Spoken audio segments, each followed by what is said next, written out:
Baik, izin saya ulangi kembali, Bapak Ibu dan teman-teman mahasiswa. Jadi guest lecture series ini akan diselenggarakan oleh program studi kimia selama bulan Oktober 2022. Dan kebetulan pada hari ini adalah tanggal 1 Oktober, jadi Bu Teni ini adalah pembicara pertama kita untuk guest lecture tahun ini begitu. Terima kasih Bu Teni sudah bersedia untuk memberikan materi terkait tren penelitian di dalam kimia medisinal ya. Untuk berikutnya mungkin saya persilakan dulu kepada Ibu Dekan untuk menyampaikan sambutan kepada Ibu Profesor Dr. Mutiningsih, dipersilakan. Baik, terima kasih Pak Hanhan. Assalamualaikum warahmatullahi wabarakatuh. Waalaikumsalam Yang saya hormati Bu Korprodi, Bu Dr. Vera Kurnia Dewi, Pak Hanhan, dan tamu kami ini Bu Teni Ernawati dari BRIN. Selamat datang Ibu, terima kasih sudah bergabung bersama kami. Mudah-mudahan pagi ini semuanya sehat, termasuk Bu Teni juga, semoga keluarga juga sehat ya Ibu ya. Terima kasih untuk Bu Vera dan tim telah menyelenggarakan acara guest lecture series untuk Prodi Kimia. Mudah-mudahan dengan guest lecture ini menambah wawasan untuk anak-anak kami, terutama ini mahasiswa kimia. Ini harusnya on cam ini Pak Hanhan, biar kelihatan semuanya sehat semua atau enggak ya. Tapi mudah-mudahan semuanya sehat ya. Jadi semoga apa yang nanti narasumber kita pagi ini sampaikan itu membuka wawasan kita semuanya, terutama untuk anak-anak kita di Universitas Negeri Jakarta memiliki gambaran bagaimana tren penelitian kimia medicinal mulai ke depan atau saat ini tuh perkembangannya seperti apa. Nah, kebetulan Bu Teni ini hadir bersama kita. Beliau ahli dalam kimia medisinal, ya, kemudian juga di BRIN bergerak dalam artificial intelligence. Mungkin bisa share apa sih sebetulnya gitu ya. Jadi bagaimana tren risetnya, bagaimana peluang-peluang kita untuk bisa katakan bekerja sama dengan BRIN. Ini juga saya lagi minta tolong Bu Vera sebagai penjembatan untuk PKS ke BRIN, karena MOU sudah dilakukan, tetapi mungkin kami dari pihak fakultas akan melakukan PKS dengan OR-OR terkait dengan kami, termasuk mungkin OR-nya Bu Teni nanti ya Bu Vera ya. Baik. Ya, jadi kami berharap kehadiran Bu Teni bersama kita ini tidak hanya menambah wawasan, tapi juga memberikan lebih luas lagi, dan kita juga bisa belajar banyak dari Bu Teni dan perkembangan yang ada di BRIN. Nah, anak-anak Ibu yang Ibu banggakan ya, mudah-mudahan kita atau Anda semuanya bisa lebih explore lagi tentang kimia medicinal ya. Jadi memang ini dari aspek bioscience, kebetulan ini anak-anak yang sudah juga mengambil mata kuliah bioscience. Mudah-mudahan jadi penelitiannya lebih terbuka lagi ya, dan peluang-peluang untuk bisa kolaborasi dengan BRIN. Kami mohon juga mungkin Bu Teni bisa memberikan informasi itu. Demikian Pak Hanhan, sekali lagi terima kasih untuk Bu Teni atas kehadirannya bersama kami, dan mudah-mudahan acara pagi ini bermanfaat untuk kita semuanya, dan kita selalu dalam lindungan Allah Subhanahu wa Ta'ala. Terima kasih. Wassalamualaikum warahmatullahi wabarakatuh. Saya kembalikan ke Pak Hanhan. Baik, terima kasih Ibu Dekan atas sambutan yang disampaikan. Baik, Bapak Ibu sekalian dan teman-teman mahasiswa, selanjutnya adalah sesi paparan dari narasumber. Akan tetapi sebelum kita persilahkan narasumber kita, Ibu Teni yang sudah hadir dari pagi tadi, saya akan menyampaikan dulu CV beliau yang juga ini menurut saya pengalamannya banyak ya.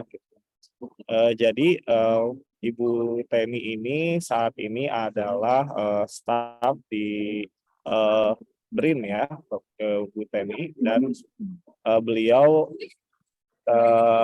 memang area research-nya itu ada di medicinal chemistry. Kemudian beliau menyelesaikan studi S1-nya di ITB Bandung, kemudian Master of Science-nya di Osaka City University Jepang, dan doktornya di Fakultas Farmasi Universitas Indonesia. Beliau sudah banyak melakukan research di bidang diversifikasi, kemudian produksi lisin ya. Di sini saya lihat di CV beliau, kemudian ada sintesis organik juga sepertinya Ibu ya. Jadi memang area penelitiannya cukup luas ya dan bervariasi begitu. Kemudian beliau juga memegang banyak sekali paten terkait di sini ada food chemistry juga, kemudian ada prekursor bahan baku obat, serta untuk penghargaan yang terkini adalah piagam terkait artikel ilmiah berkualitas tinggi di bidang kesehatan dan obat dari Ristek BRIN. Oke, jadi saya bangga sekali dan terima kasih kepada Bu Teni yang sudah berkenan hadir pada kegiatan hari ini. Tak berlama-lama lagi, kita persilahkan kepada Ibu Teni untuk memulai presentasi. Silakan Ibu. Baik. Bismillahirrahmanirrahim. Assalamualaikum warahmatullahi wabarakatuh.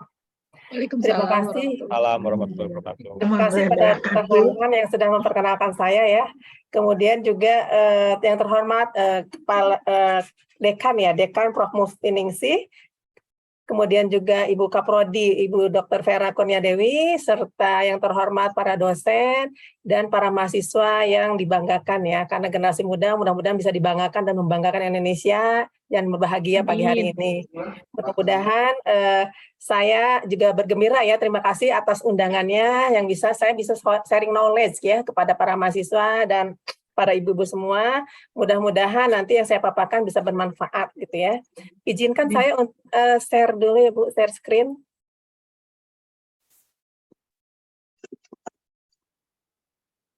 Apakah sudah terlihat? Sudah Bu, jelas Bu. Tapi belum di ini ya, belum di slideshow. Nah, ya. Ini sudah ya? Sudah slideshow ya? Sudah Bu, ya sudah. Oke. Baik, terima kasih. Jadi saya ulangi ya, perkenalkan nama saya Teni Ernawati dari Pusat Riset Bahan Baku Obat dan Obat Tradisional. Kelompok risetnya itu kebetulan saya sebagai koordinator ya kelompok riset penelitian kimia medisinal dan artificial intelligence di Badan Riset Inovasi Nasional. Dulunya itu saya di Pusat Penelitian Kimia LIPI. Tetapi karena saat ini semua lembaga penelitian yang ada di Indonesia itu terintegrasi menjadi satu lembaga, menjadi BRIN gitu ya. Jadi BRIN itu terdiri dari berbagai lembaga dari LIPI, BPPT, Batan, Lapan, dan dari berbagai kementerian seperti Kementerian Kesehatan, kemudian Kementerian Pertanian, Perikanan, dan lain sebagainya. Apabila memiliki fungsional di penelitian, maka akan bergabung menjadi di dalam satu lembaga BRIN. Selanjutnya saya akan memperkenalkan tentang peluang riset bidang kimia medisinal, molekular desain dan sintesis obat. Di sini saya akan memaparkan tentang penemuan obat dulu gitu ya. Nanti kesananya ada lengkap. Bagaimana penemuan obat terkait discovery, kemudian juga bagaimana mensintesis, isolasi dan pengujian aktivitasnya. Kita tahu sendiri bahwa suatu penemuan obat itu memakan waktu yang panjang gitu ya, jadi tidak bisa 1 tahun 2 tahun selesai gitu ya, kecuali bahan bakunya atau senyawa aktifnya. Tetapi untuk sampai deliver kepada konsumen, kita membutuhkan waktu sekitar 5 sampai 20 tahun gitu ya, yang tercepat mungkin 5 tahun. Nah, 5 tahun itu biasanya untuk produk-produk herbal, jamu, herbal, OHT gitu ya kan. Untuk herbal itu kan ada 3 fase ya. Pertama di Badan POM itu mengklasifikasikan jamu, kemudian OHT, obat herbal terstandar, kemudian fitofarmaka. Nah, jadi bedanya jamu, OHT, dan fitofarmaka itu adalah di bukti empirisnya. Jadi kalau jamu itu hanya dibuktikan secara empiris ya, sudah diketahui kan dari latar belakang nenek moyang kita dulu menggunakan gitu ya. Jadi secara empiris memang sudah memiliki khasiat gitu ya, dan terbukti gitu ya, digunakan turun-temurun, secara turun-temurun. Kemudian kalau OHT, nah OHT itu harus dibuktikan herbal itu bahwa dia terbukti secara preklinis gitu ya, baik itu in vitro ataupun in vivo. Jadi terbukti khasiatnya itu dengan saintifik gitu ya, dengan penelitian secara in vitro maupun in vivo. Nah, sedangkan untuk fitofarmaka, nah base-nya itu pembuktiannya itu harus dilakukan secara klinis gitu ya kepada pasien orang. Nah, jadi derajat dari suatu herbal itu ada 3, jadi jamu, OHT, dan fitofarmaka. Nah, sedangkan untuk obat itu tidak bisa dipenggal-penggal OHT saja gitu ya, preklinis saja, tetapi harus sampai ke klinis gitu ya. Kenapa? Karena obat itu kan single compound ya. Kalau herbal itu kan di dalamnya itu ekstrak, jadi di dalamnya itu banyak sekali senyawa-senyawa yang terlibat gitu ya. Sedangkan obat itu single compound yang memang pengujiannya harus tuntas sampai ke klinis gitu. Nah, di BRIN sendiri untuk riset-riset drug discovery development itu biasanya di stage pertama gitu ya. Jadi di penemuan discovery-nya itu melibatkan bioprospeksi, kemoprospeksi, screening gitu ya, screening dari biodiversitas Indonesia gitu ya. Jadi Indonesia itu alhamdulillah sebenarnya sumber daya alamnya, tanamannya semuanya itu ya dari biota darat, biota laut ya, udara sekalipun itu memiliki keanekaragaman biodiversitas yang cukup kaya gitu ya. Dan ini merupakan salah satu sumber yang membuat negara-negara lain itu ingin bekerja sama dengan Indonesia. Jadi ini salah satu kekayaan yang kenapa negara lain, ilmuwan-ilmuwan dari luar negeri itu tertarik dengan Indonesia gitu ya. Biasanya karena diversitas ini. Jadi begitu kayanya sumber-sumber tanaman Indonesia. Jadi kalau misalnya di Jepang lah istilahnya ya, mungkin tanamannya hanya ribuan ya. Kalau di Indonesia itu ratusan ribu gitu ya. Keanekaragamannya itu. Termasuk biota lautnya gitu ya. Berbagai macam spons gitu ya, laut, ikan dan lain sebagainya. Itu tuh kaya sekali di Indonesia, sehingga kerjasama dengan luar itu mereka ingin mengeksplorasi gitu ya kekayaan alam Indonesia terhadap sumber daya tanamannya gitu ya, hewannya yang belum tereksplor tuh mereka ingin eksplorasi gitu ya, karena memang di negaranya belum ada gitu ya, tidak ada kekayaan alam yang sebegitu banyaknya gitu. Nah, untuk penemuan discovery ini memang di BRIN juga rata-rata sampai ke preklinik gitu ya, dan sekarang baru masuk untuk ke klinis itu baru sampai di herbal ya. Kalau obat sih belum ya, belum sampai di situ. Jadi rata-rata memang sampai di pengujian preklinik gitu. Nah, untuk di awal rata-rata kan untuk riset dasar itu di penemuan dan discovery. Seperti di bidangnya kimia organik ya, isolasi bahan alam gitu ya. Bagaimana mengisolasi suatu senyawa aktif gitu ya, senyawa aktif dari berbagai tanaman yang ada di Indonesia gitu. Nah, senyawa aktif itu bisa memang secara natural itu memang betul-betul aktif gitu ya, atau moderat gitu ya. Jadi senyawanya itu di tanaman itu major gitu. Dia major banyak tetapi aktivitasnya moderat gitu ya, sosok gitu. Nah, tetapi ada juga yang memang metabolis sekundernya di dalam suatu tanaman atau suatu biota gitu ya. Itu tuh sedikit tetapi aktivitasnya luar biasa. Aktivitasnya tuh tinggi ya, seperti penemuan yang memang kebetulan ya seperti penisilin gitu kan, itu kan aktivitas antibiotiknya luar biasa. Atau misalnya dari tanaman itu taksol gitu ya, itu pun di dalam aktivitasnya kan luar biasa. Tetapi pada saat mengisolasi senyawanya ternyata hanya diperoleh dalam jumlah yang sedikit gitu ya. Sedangkan demand ya penggunanya itu kan cukup banyak. Nah, jadi untuk mempermudah atau untuk memperbanyak senyawa yang sulit diisolasi dalam jumlah banyak dalam tanaman, itu makanya menggunakan metode sintesis gitu ya. Jadi sintesis itu digunakan apabila memang hasil isolasinya tuh cukup sulit atau cukup sedikit gitu ya. Jadi di sini memang untuk drug discovery development itu perlu ada kombinasi gitu ya dari teknologi isolasi ataupun teknologi sintesis gitu ya untuk memperoleh senyawa obat yang memang diperlukan oleh kebutuhan manusia gitu.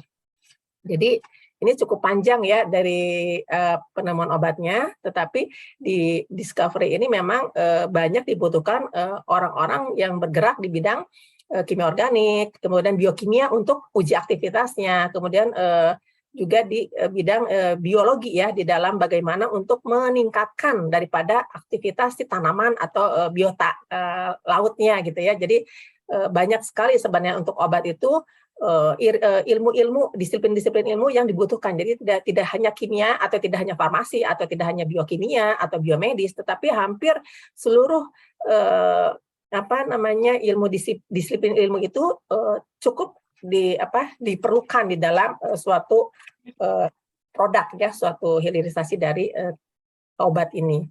Selanjutnya, nah ini secara historis obat itu ditemukan pada awalnya itu memang identifikasi dari tanaman gitu ya. Seperti tadi yang saya bilang penisilin itu salah satu yang dibiarkan waktu liburan gitu ya, ternyata memang menghasilkan penisilin gitu ya, si mikrobanya itu, dan ternyata penisilin itu secara aktivitas untuk bakteri itu, antibiotik itu cukup besar dan cukup tinggi gitu ya aktivitasnya, penghambatannya terhadap bakteri itu cukup baik ya.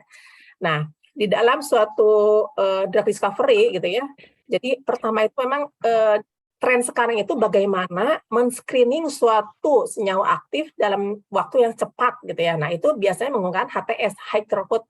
Nah, itu biasanya kita menggunakan komputasi gitu ya, komputasi. Karena kalau misalnya kita satu persatu dicoba gitu ya, diisolasi, coba bayangkan, ini yang bisa bergerak di kimia organik ya. Untuk mengisolasi satu tanaman saja kan butuh waktu lama gitu ya. Belum kalau fasilitasnya tidak memadai gitu ya. Itu butuh waktu untuk misalnya mengisolasi senyawa stigmasterol aja, atau misalnya senyawa quinin gitu ya, senyawa artemisinin gitu. Itu kan butuh waktu yang banyak gitu ya. Sedangkan untuk screening itu diperlukan waktu yang cepat gitu ya. Jadi bagaimana bisa mengerucutkan dari banyak senyawa tanaman, tetapi kita bisa pilih gitu ya, yang prioritas tergantung target yang kita inginkan gitu ya.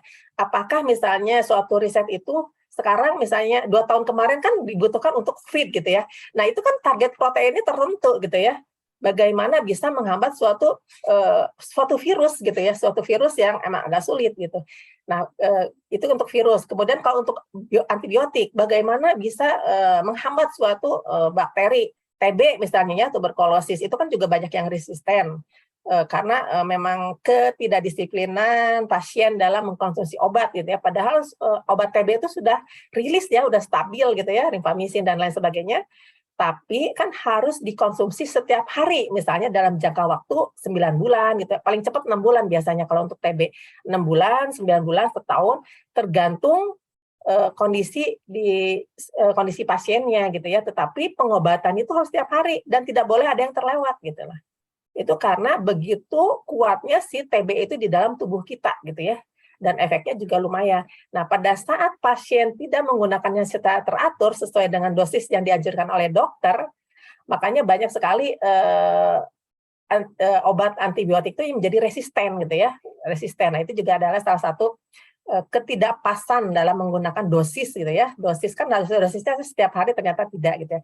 Jadi sekarang itu juga banyak selain masalah kedisiplinan juga memang ada masalah yang di antibiotik itu mengalami resisten, sehingga sekarang juga tren penelitiannya itu bagaimana kita melakukan suatu obat untuk mengatasi resistensi daripada antibiotik gitu ya. Nah, di sini selain untuk screening menggunakan baik itu bioassay ataupun dengan HTS ya, nanti kalau misalnya si senyawa aktifnya itu ternyata aktivitasnya masih kurang sesuai dengan apa yang diharapkan, biasanya sintesis mulai dilakukan di situ. Jadi sintesis itu dilakukan untuk memodifikasi atau meningkatkan aktivitasnya gitu ya, dengan mengutak-atik dari gugus fungsi yang ada di dalam suatu senyawa kimia gitu ya, farmakofonnya kita rubah-rubah gitu ya, atau gugus fungsinya gitu ya, dan lain sebagainya, sehingga memang aktivitasnya itu sesuai dengan yang diharapkan gitu ya. Nah, setelah menyesuaikan gitu ya aktivitasnya itu, nah itu belum berhenti sampai di situ. Ternyata tetap harus diujikan terhadap selnya atau terhadap bakterinya gitu ya. Nah, meskipun itu di dalam in vitro, dalam tabung atau dalam sel gitu ya, Nah, itu juga belum berhenti sampai di situ, meskipun bagus, belum tentu di dalam model hewan itu bagus gitu ya. Di dalam in vitro-nya bagus. Nah, bagaimana dalam model hewan gitu ya? Karena sebelum ke manusia tetap harus ada perantara di model hewan seperti misalnya mencit, tikus gitu ya, atau ada pun ke primata, monyet gitu ya. Nah, itu harus dicobakan ke model hewannya. Bagaimana? Nah, di model hewan itu karena hewannya itu memang berkembang biak dan tumbuh seperti manusia gitu ya. Jadi akan kelihatan metabolisme mekanisme obat itu di dalam tubuhnya gitu ya. Bagaimana keamanannya, toksisitasnya, sekresinya terhadap urin, kemudian apa penyerapannya di dalam membran dan lain sebagainya. Nah, kalau misalnya sudah lewat uji di dalam in vivo, nah baru bisa masuk ke dalam tahap terakhir ya untuk klinis gitu ya, dan itu juga harus lewat dari keamanan dan lain sebagainya ya, sehingga memang betul-betul hanya mentarget penyakitnya gitu. Nah, ini yang tadi saya maksud ya. Jadi untuk saat ini untuk mendesain suatu obat biasanya di awal juga dilakukan melalui pendekatan komputer ya, komputasi gitu ya. Nah, biasanya kita menyebutnya molecular docking atau molecular dynamic gitu ya. Jadi kalau molecular docking adalah penamatan molekul di mana si senyawa aktifnya itu ditambahkan terhadap protein target gitu ya. Tetapi kondisinya pada saat diam gitu ya. Jadi hanya protein senyawa aktif dan protein targetnya saja yang ada dilakukan di komputasi gitu ya. Jadi tidak terpengaruh oleh kondisi lingkungan gitu. Jadi makanya molecular docking itu hanya sebagai prediksi ya, prediksi saja. Jadi keakuratannya itu sekitar 60 sampai 80%. Tapi ini juga lumayan berguna gitu ya. Coba kalau misalnya mensimulasif banyak atau mensintesis suatu senyawa itu banyak juga lumayan ya, maksudnya membutuhkan bahan, waktu dan lain sebagainya gitu. Nah, dengan preliminary di awal dengan menggunakan pengujian secara in silico ini memudahkan dan mengerucutkan suatu yang tadinya kita harus lakukan banyak, jadi sudah dioptimasi dengan pengujian in silico ini gitu ya. Nah, dari kalau molecular docking itu dalam keadaan state diam ya, selanjutnya itu masuk ke dalam molecular dynamic gitu ya. Molecular dynamic itu di mana kondisi-kondisi lingkungan itu berpengaruh. Seperti kita masukkan faktor pH gitu ya. Kan di dalam tubuh kita juga pH-nya ada ya, ada pH 4, pH 6 gitu, pH netral gitu ya. Nah, itu dikondisikan sesuai dengan pH di dalam tubuh manusia gitu ya.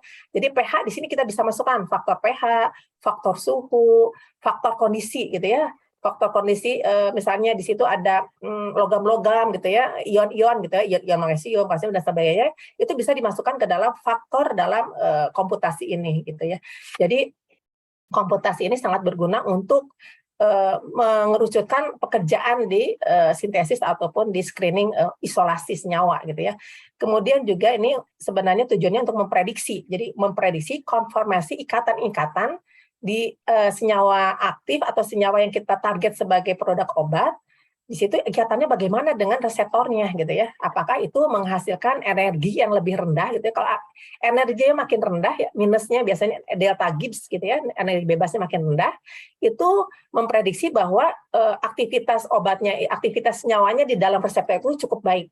Jadi semakin rendah nilai delta G-nya akan semakin bagus posisinya di dalam reseptor tersebut.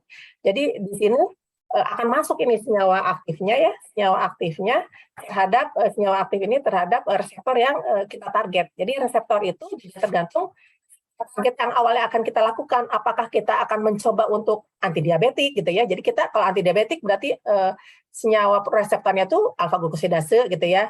Atau misalnya untuk antibakteri berarti reseptornya itu ya protein-protein yang ada di situ, apakah bakterinya itu bisa terhambat nanti oleh senyawa aktif yang akan kita buat gitu ya. Kemudian software yang digunakan. Nah, di molecular docking itu banyak software yang sudah dibuat ya. Baik itu free ya, jadi bebas kita mendownload gitu ya, bebas free ya, ataupun yang berlisensi gitu ya. Jadi untuk yang kita bisa dapatkan secara gratis adalah Autodoc, Doc gitu ya. Cuma memang biasanya kalau menggunakan software yang gratis itu berbahasa Linux gitu ya. Jadi lebih agak tidak user friendly gitu ya, tidak user friendly. Kita harus lebih bisa juga bahasa-bahasa C, bahasa-bahasa Linux untuk memprogram gitu ya, untuk memprogram atau menggunakan software tersebut. Jadi harus ada sedikit pengorbanan karena gratis ya. Jadi yang membuatnya juga kan karena memang berbasis Linux, kita pun harus berusaha belajar untuk bahasa-bahasa C dan bahasa-bahasa Linux. Nah, sedangkan untuk software yang berlisensi dan itu biasanya cukup lumayan mahal ya, seperti ChemDraw saja kan kalau kita beli sekitar 100 juta ya. Kemudian God atau LeganScott gitu ya, itu juga lumayan kalau kita beli itu sekitar 150 juta gitu. Tetapi penggunaannya itu user friendly gitu ya, seperti Word. Word yang kita gunakan juga kan user friendly karena memang sebenarnya berbayar gitu ya, berbayar. Selanjutnya setelah misalnya kita mendesain atau men-screening dengan Molotov-Docking, biasanya kita lakukan isolasi ya. Kalau isolasi mungkin sudah pada tahu ya. Untuk isolasi itu kan biasanya proses beberapa tanaman, baik itu dari akar, batang, daun gitu ya. Apa yang kita pilih, kita lakukan maserasi gitu kan, maserasi, kemudian melakukan ekstraksi dengan berbagai pelarut, kemudian difraksinasi, kemudian dilakukan isolasi senyawa-senyawa yang senyawa-senyawa yang terpisah gitu ya, senyawa-senyawa itu dengan purifikasi gitu ya, dengan kolom dan lain sebagainya. Kemudian baru dielusidasi. Nah, sintesis kimia pun sama.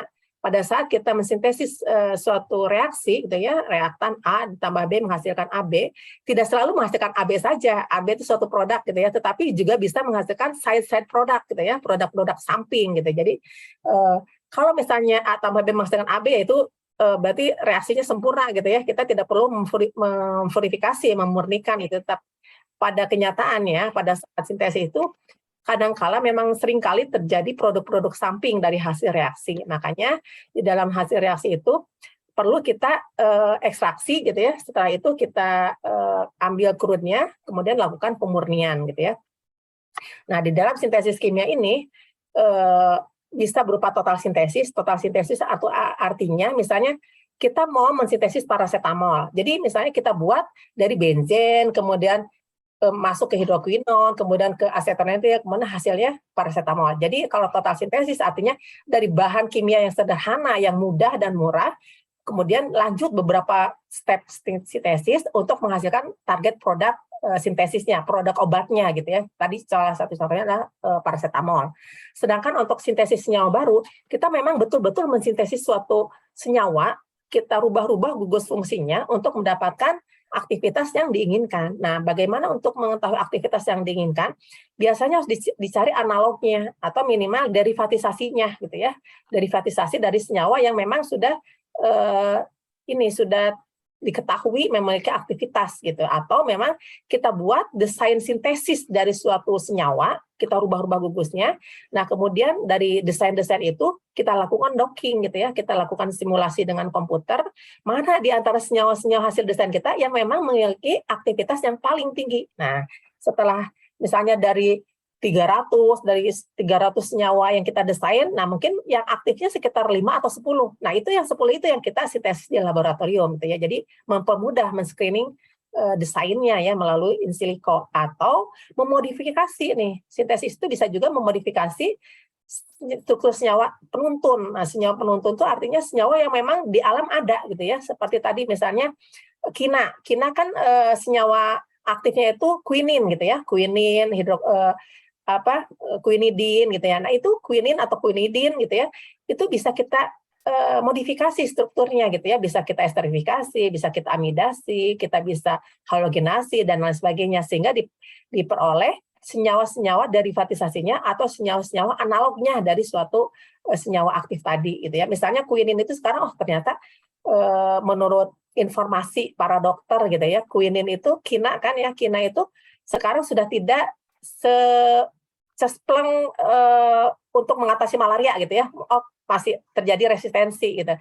Nah, artinya apa? Perlu dimodifikasi agar efektivitasnya lebih baik lagi gitu. Nah, itu modifikasi struktur gitu. Selanjutnya, pengujian aktivitas. Jadi setelah disintesis atau diisolasi suatu senyawa aktif, nah kita perlu uji aktivitasnya. Nah, sebenarnya kan kalau misalnya suatu riset kan pasti tahu targetnya. Targetnya mau kemana nih? Nah, rata-rata gitu kan biasanya untuk penelitian-penelitian yang ada itu ke anti cancer, antioksidan, anti obesity gitu ya, anti HBV, ini anti hepatitis B gitu ya.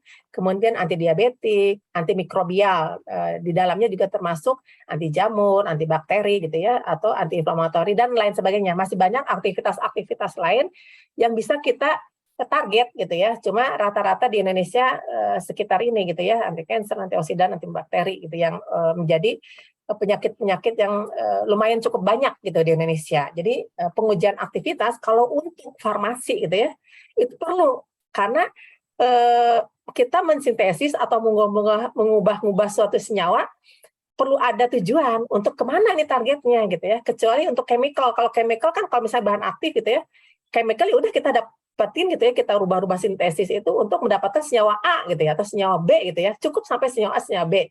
Nanti selanjutnya biarkan disiplin ilmu lain yang bergerak gitu ya. Tetapi kalau untuk memang tujuan target risetnya untuk obat, kita juga harus tahu gitu ya ke arah mana gitu. Kenapa kita mengutak-ngatik senyawa? Kenapa kita memodifikasi suatu senyawa? Nah, kita harus tahu ke target akhirnya gitu ya. Selanjutnya nih obat sintetik ya. Jadi obat sintetik ini dikembangkan di abad ke-19 dengan mensintesis senyawa obat dari bahan alam yang telah diketahui strukturnya. Dan diproduksi itu dalam jumlah besar gitu ya dibanding ya. Jadi kalau misalnya suatu senyawa obat dari bahan alam tetapi sulit untuk diperoleh dalam jumlah banyak, maka akan dilakukan sintetis gitu ya. Kemudian juga obat sintesis itu juga ada sintesis kimia full gitu ya, ada juga yang semi sintesis gitu ya. Dan diperolehnya bisa dari tumbuhan, hewan ataupun mikroorganisme. Nah, selanjutnya ini senyawa obat. Nah, ini seperti tadi yang saya sampaikan gitu ya, Taxol. Taxol itu memang efektif untuk obat treatment cancer gitu ya. Cuma kalau kita isolasi di dalam tanaman itu kan cukup sulit gitu ya. Di sintesis juga cukup sulit. Cuma dengan berbagai metode yang sekarang itu sudah berhasil untuk melakukan total sintesis Taxol gitu ya. Jadi kalau dilihat dari struktur gambar sini kan rumit sekali ya mensintesis. Kalau di dalam gambar kita menggambar suatu struktur kan mungkin mudah.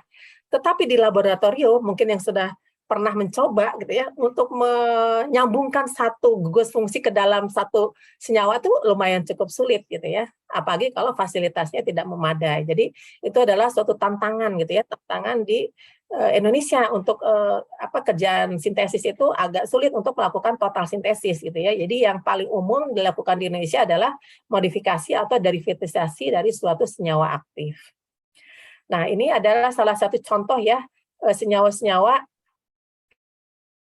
obat yang diperoleh dari tanaman gitu ya, seperti aspirin dari Solic SPP gitu ya, atropin dari Atropa belladon gitu ya, kemudian juga digoxin dari Gitalis lanata, dopa dari Mucuna deriginiana gitu ya, dioxazin dari Dioscora deltoida. Jadi ini beberapa senyawa obat yang diperoleh dari tanaman yang ada gitu ya, termasuk nih quinin ada. Quinin itu termasuk yang diproduksi oleh Indonesia gitu ya. Saya juga pernah bekerja sama dengan PT Syncona Indonesia Lestari ya, itu anak perusahaannya dari PT Kimia Farma. Mereka memang memproduksi quinin gitu dan mereka cukup mampu untuk mengekspor gitu ya quinin itu ke luar gitu. Kalau di Indonesia dikatakan resisten terhadap malaria, padahal di negara-negara pengimpor quina ke Indonesia itu menurut mereka ya masih cukup bagus lah ya, termasuk ke negara-negara Afrika.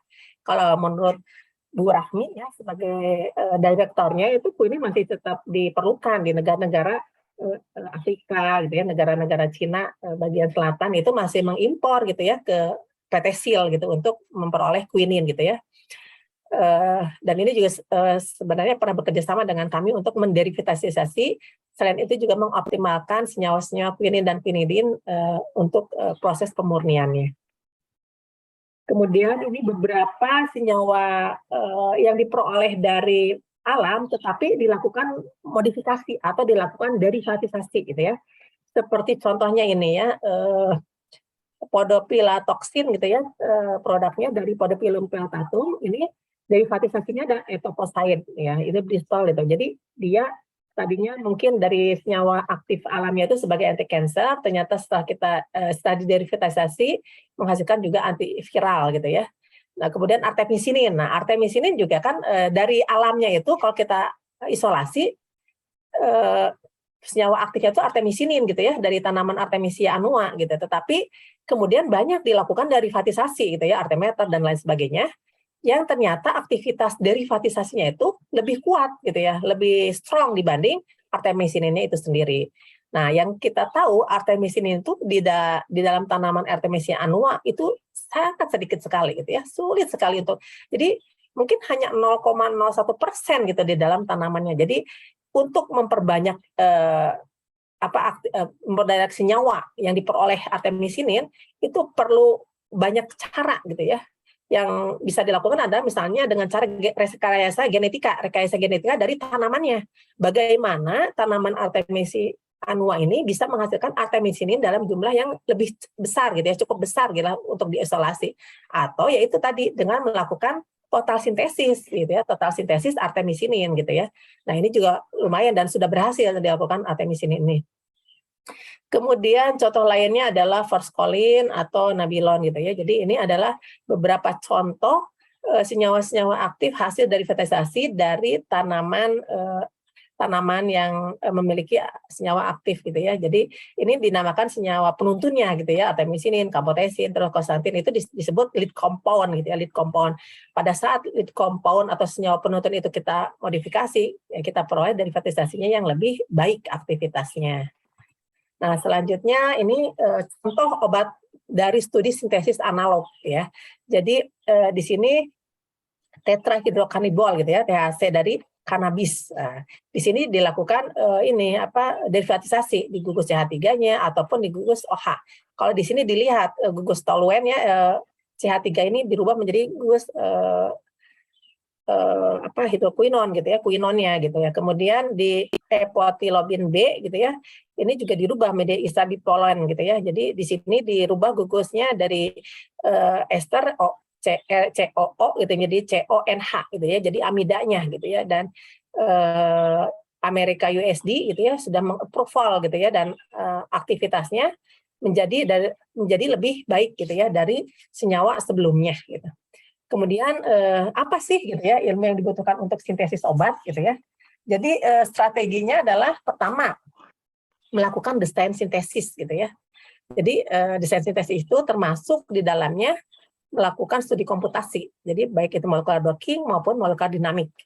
Kemudian kita juga harus tahu retrosintesis atau diskoneksi. Bagaimana cara menghibrid atau menggabungkan satu gugus fungsi ke dalam suatu senyawa gitu ya, atau mendiskoneksi, mendegradasi suatu senyawa gitu ya. Dan juga harus mengetahui mekanisme dan jenis-jenis reaksinya. Ada Friedel-Crafts, Wittig, Steinmeier, penataan ulang, nah, reaksi oksidasi reduksi gitu ya. Itu harus paham gitu ya, prinsip-prinsip dari organic chemistry gitu ya. Kemudian juga kita harus tahu senyawa-senyawa kimia komersil yang ada di pasaran gitu loh.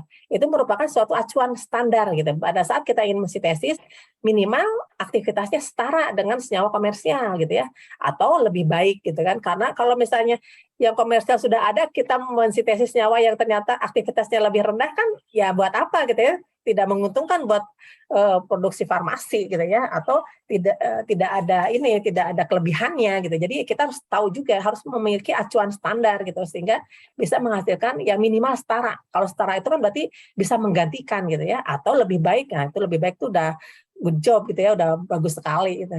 Kemudian juga stereokimia, karena banyak sekali ya senyawa-senyawa yang harus kita paham gitu stereokimianya. Kemudian juga harus mengetahui atau memahami ilmu pemisahan gitu ya, pemurnian. Karena kalau di dalam sintesis obat itu nggak bisa nanti nanti senyawa obatnya itu harus single compound ya. Karena yang misalnya ada isomernya gitu ya, itu bisa jadi cis atau trans, R atau S itu memiliki aktivitas yang berbeda, malah berkebalikannya gitu ya, antagonisnya malah. Jadi itu perlu betul-betul dipisahkan, dimurnikan gitu ya. Jadi bagaimana kita harus paham gitu ya, bagaimana cara memisahkan suatu senyawa gitu ya, dan bagaimana memurnikan hasil sintesis, dan selanjutnya adalah mengidentifikasi atau mengelusidasi senyawa yang kita hasilkan gitu ya, kita sintesis. Jadi tidak hanya udah satu spot misalnya di KLT gitu ya, udah satu spot udah selesai gitu ya, dapat gitu ya. Nah, dapat apa gitu kan, tetap harus kita verifikasi, harus kita karakterisasi senyawa apa yang kita peroleh. Jadi suatu sintesis itu tidak sembarang dapat aja, tetap harus kita karakterisasi. Dan karakterisasinya kalau misalnya kita ingin memaparkan atau mempublish di suatu jurnal yang terindeks baik, itu minimal dengan 5 instrumen gitu ya. 5 instrumen untuk elusidasi strukturnya gitu. Di sini saya ingin memaparkan contoh total sintesis senyawa obat di laboratorium. Ini yang pernah saya lakukan gitu ya. Ini saya lakukan waktu itu di Jepang ya, total sintesis blefarismin. Jadi blefarismin itu sama dengan stentorin gitu, senyawa-senyawa ini merupakan obat untuk HIV gitu ya. Jadi untuk HIV, jadi sebenarnya bisa diperoleh dengan mengisolasi dari siliat. Ini senyawa-senyawa dari siliat gitu ya. Jadi kita bisa mengisolasi dari senyawa tersebut. Tetapi memang kalau kita isolasi jumlahnya cukup sedikit gitu ya, tidak bisa terlalu banyak. Nah, tapi dengan total sintesis itu juga sebenarnya cukup lumayan panjang ya, tahapannya sekitar 25 tahap gitu ya, untuk menghasilkan tri-ortobenzilstentorin analog gitu ya. Jadi kalau dari sini, ini kan diskoneksinya ya, sebenarnya saya sintesis itu mulai dari ini 1,3 dimetoksibenzen. Jadi untuk menghasilkan senyawa benzilstentorin, saya reaksikan satu persatu tahapan, dari mulai 1,3 dimetoksibenzen, kemudian direaksikan isopropil alkoholnya, kemudian alkoholnya dihilangkan, kemudian dimasukkan senyawa aldehid, kemudian aldehid oksidasi menjadi karboksilat, kemudian dilakukan amidasi menjadi etilaminnya. Nah, setelah itu nanti direaksikan dengan benzoic acid gitu ya. Nah, untuk mendapatkan benzoic acidnya pun diperoleh ya, benzoic acid 1,3 dihidroksi benzoic acid itu kita esterifikasi juga. Jadi pertama diproteksi dulu nih gugus OH yang ada dalam benzen dengan mom chloride gitu ya. Kemudian juga direduksi menjadi alkoholnya, kemudian dioksidasi menjadi aldehidnya. Nah, aldehid ini kan lebih mudah direaksikan dengan amidanya untuk mendapatkan lakton gitu ya. Jadi dari lakton ini kemudian saya buat menjadi antroquinon gitu ya, dengan TFEA dan diklorometan dengan bantuan oksigen gitu ya. Nah, setelah menjadi lakton ini dilakukan dimerisasi lakton gitu ya. Nah, ini kembali ke awal. Jadi saya tadi diskoneksi tadi ya. Nah, dari sini dilakukan dimerisasi lakton, hidroquinon gitu ya, antroquinon menjadi analog dari stentorinnya gitu ya. Nah, dari stentorin ini kemudian digabungkan, ini CC coupling, dan ini lumayan cukup berat gitu ya untuk melakukan sintesis ini. Kemudian juga dilakukan di deproteksi si omamnya gitu ya, kemudian dilakukan juga penyinaran dengan radiasi, selanjutnya disintesiskan lagi dengan parametoxybenzyl chloride ya, sehingga menghasilkan triortobenzilstentorin gitu ya. Jadi untuk total sintesis itu salah satu contohnya gitu ya, dan yang saya pernah lakukan seperti ini. Dan ini lumayan cukup berat dan lumayan cukup lama gitu ya. Nah, dengan fasilitas, kalau fasilitasnya oke gitu ya, NMR juga bisa kita lakukan langsung gitu ya, itu bisa mempercepat waktu. Nah, tapi di Indonesia kan di BRIN sendiri juga sudah ada kan NMR, cuma penggunaannya itu tidak bisa secepat di luar. Maksudnya kita tidak bisa langsung menggunakan gitu, karena di sini kan sekarang by ELSA ya, penggunaan by antrian gitu ya.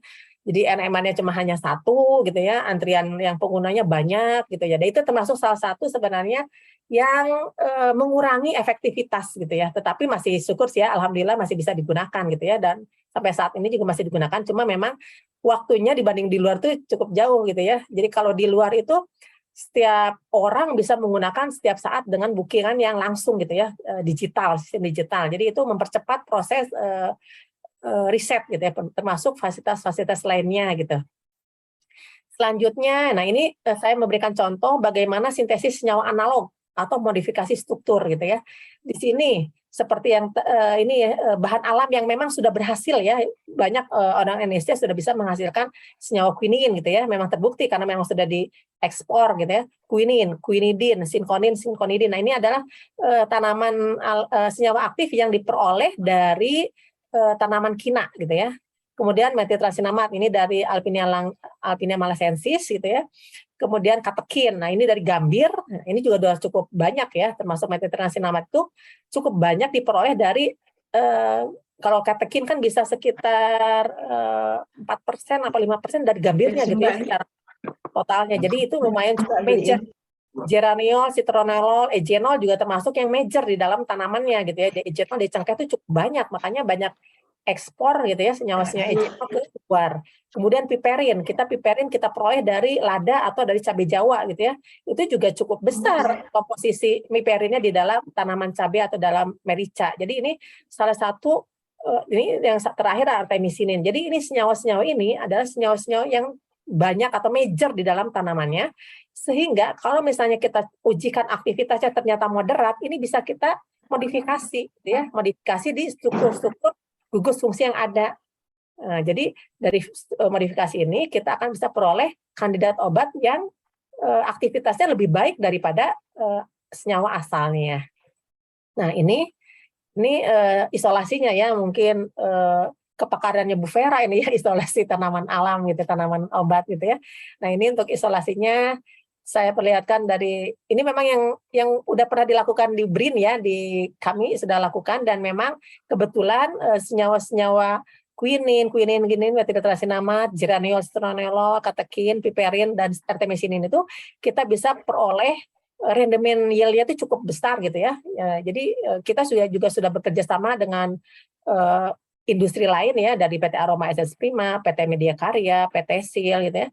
Dan kita waktu itu kita lakukan dengan proses PNBP, kita sekitar 1 bulan itu kita bisa produksi 200 kilo sampai 300 kilo gitu ya. Jadi ini memang secara secara ekonomis kita bisa, wah ternyata senyawa aktif itu banyak gitu ya. Dan ini bisa kita derivatisasi menjadi senyawa obat yang memang lebih bagus lagi efektivitasnya. Jadi itu salah satu potensi gitu ya, karena dulu Kemendikbud bilang bagaimana kita pemanfaatan dan kemandirian bahan baku obat. Nah, disinilah kita mulai bagaimana kita memodifikasi senyawa yang memang kita peroleh dari alam gitu ya, bukan dari impor gitu ya. Kan rata-rata kalau total sintesis kita ambilnya impor gitu ya. Misalnya tadi 1,3 dimetoksibenzen, kita perolehnya dari mana? Dari Wako, Sigma, Emerok gitu ya. Nah, itu pasti kita untuk starting materialnya pun pasti kita impor gitu. Tapi kalau ini kita peroleh dari tanaman kita gitu ya. Dan rata-rata ya kecuali kina gitu ya, tanaman yang lain itu rata-rata bisa berproduksi 3 sampai 6 bulan gitu. 3-6 bulan masih kita panen, kita bisa ekstraksi dan isolasi, sehingga ini merupakan potensi yang cukup besar gitu ya untuk pengembangan bahan baku obat.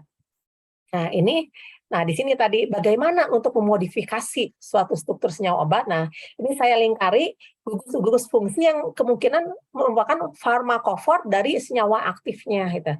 Jadi farmakofor dari senyawa-senyawa aktif yang ada di sini yang kita coba, kita ubah gitu ya. Bisa kita ubah-ubah gitu ya, bisa kita modifikasi gitu ya. Baik itu dengan adisi, baik itu dengan alkilasi, baik itu dengan esterifikasi, amidasi, halogenasi, dan lain sebagainya. Jadi banyak reaksi-reaksi kimia yang memungkinkan untuk memodifikasi dari senyawa obat ini gitu. Jadi banyak sekali proses-proses yang bisa kita lakukan di sini. Selanjutnya, nah ini adalah salah satu penelitian saya gitu ya, yang memang dikerjakan dari awal sampai akhir dan masih berlanjut terus gitu ya. Jadi major riset saya di sini. Ini pertama adalah mengisolasi senyawa metilsinamat dari Alpinia malasensis, kemudian saya menghasilkan minyak asirinya, kemudian dari minyak asiri itu saya peroleh kristal metiltransinamat, ini jumlahnya cukup besar, sekitar 50-70% dari asirinya. Kemudian, sedangkan kalau dari rimpangnya itu bisa sekitar 4%. Jadi ini cukup potensial. Makanya ini kan sebenarnya awal riset ini dikarenakan kerjasama industri ya, PT Industri dengan Aroma Essence Prima. Dari situ karena kita peroleh rendemen yang cukup tinggi dan kemurnian. Ini setelah kita NMR, setelah kita LC-MS, kemurniannya cukup tinggi, sekitar 99%. Dan ini sudah masuk waktu itu ke Sigma Aldrich gitu ya. Jadi secara spesifikasi sudah cukup bagus, sudah cukup murni, sehingga saya berpikir ini bisa kita kembangkan lagi menjadi senyawa-senyawa turunannya yang kemungkinan bisa lebih aktif gitu ya. Karena untuk metiltransinamat sendiri itu sebenarnya dipakai di industri itu untuk flavoring dan fragrance gitu ya. Masih sebatas flavoring dan fragrance. Jadi untuk aktivitas itu belum terlalu optimal sehingga bisa kita aktifkan gitu ya. Kemudian proses-prosesnya itu kita di dalam laboratorium kami kita desain dan sintesis ya. Jadi desain sintesisnya itu melalui berbagai macam reaksi kimia seperti yang tadi disebutkan, ada hidrolisis, ada esterifikasi, ada alkilasi, halogenasi, laktonisasi, nitrasi dan amidasi. Nah, desain-desain senyawa ini waktu itu saya sempat mendesain sekitar 400 senyawa gitu ya. Kemudian dilakukan pengujian secara in silico-nya. Nah, dari pengujian in silico yang terbaik biasanya kita lakukan sintesis, kemudian diujikan aktivitas. Nah, untuk tahun ini saya lebih fokus ke arah antibiotik gitu ya, ke antibakterinya gitu. Karena sebelum-sebelumnya tuh anti-inflamasi sudah lakukan, kemudian anti diabetes juga sudah dilakukan. Untuk sekarang ini karena memang tema di organisasi kesehatan itu ke arah anti-infeksi, makanya saya mencoba di antibiotik gitu ya, antibakteri. Nah, ini salah satu contoh yang sudah dilakukan gitu ya, bagaimana memodifikasi struktur metiotransinamaat dengan berbagai reaksi kimia. Nah, hidrolisis misalnya dari metiotransinamaat, si metoksinya, si hidrolisis menjadi hidroksi, menjadi karboksilatnya gitu ya. Kemudian brominasi, bagaimana senyawa olefin di situ double bond ya di alkilnya itu saya brominasi dengan cara adisi dengan menggunakan natrium NBS ya, natrium bromosuccinimide itu menjadi bromo ceramic acid gitu ya. Kemudian hidrogenasi. Nah, hidrogenasi juga dilakukan di olefinnya di double bond di situ dengan proses hidrogen dan palladium sehingga dihasilkan rangkapnya itu menjadi jenuh gitu ya. Kemudian reduksi. Selain itu juga laktonisasi. Bagaimana ceramic acid menggunakan paratonsulfuric acid menjadi lakton-lakton gitu ya, senyawa-senyawa lakton. Kemudian juga esterifikasi. Nah, esterifikasi ini lumayan cukup banyak ya. Sekarang juga mahasiswa PKL di laboratorium juga melakukan dari mulai rantai pendek sampai rantai panjang, kemudian juga aromatik, kemudian amidasi dan lain sebagainya. Ini dilakukan semua. Jadi ingin mengetahui sejauh mana aktivitas yang bisa dicapai oleh ceramic acid dengan melakukan derivatisasinya. Kemudian, nah ini juga termasuk untuk amidasi ya dari ceramic acid, diamidasi dengan berbagai R yang ada di situ, kemudian melting point-nya seperti apa, kemudian yield-nya juga diperoleh seperti apa, dan aktivitasnya. Nah kebetulan untuk senyawa ini, yang entry 1 sampai 15 saya cobakan terhadap alpha-glucosidase ya, alpha-glucosidase inhibitor. Jadi saya lakukan ujinya alpha-glucosidase-nya itu berasal dari yeast dan alpha-glucosidase yang berasal dari rat, ya, tikus gitu ya. Kemudian juga dicobakan terhadap pengujian in silico gitu ya. Tetapi untuk in vivo-nya saya belum melakukan sampai di situ gitu. Selanjutnya, nah ini quinine. Bagaimana memodifikasi struktur senyawa quinine? Nah, di sini yang saya contohkan di sini adalah salah satunya esterifikasi. Ya, jadi mencoba mengesterifikasi senyawa quinine dan dengan berbagai dengan berbagai reaktan dan ternyata alhamdulillah gitu ya hasil aktivitasnya terhadap sel kanser juga cukup baik. Ini esterifikasi yang sudah dilakukan gitu ya.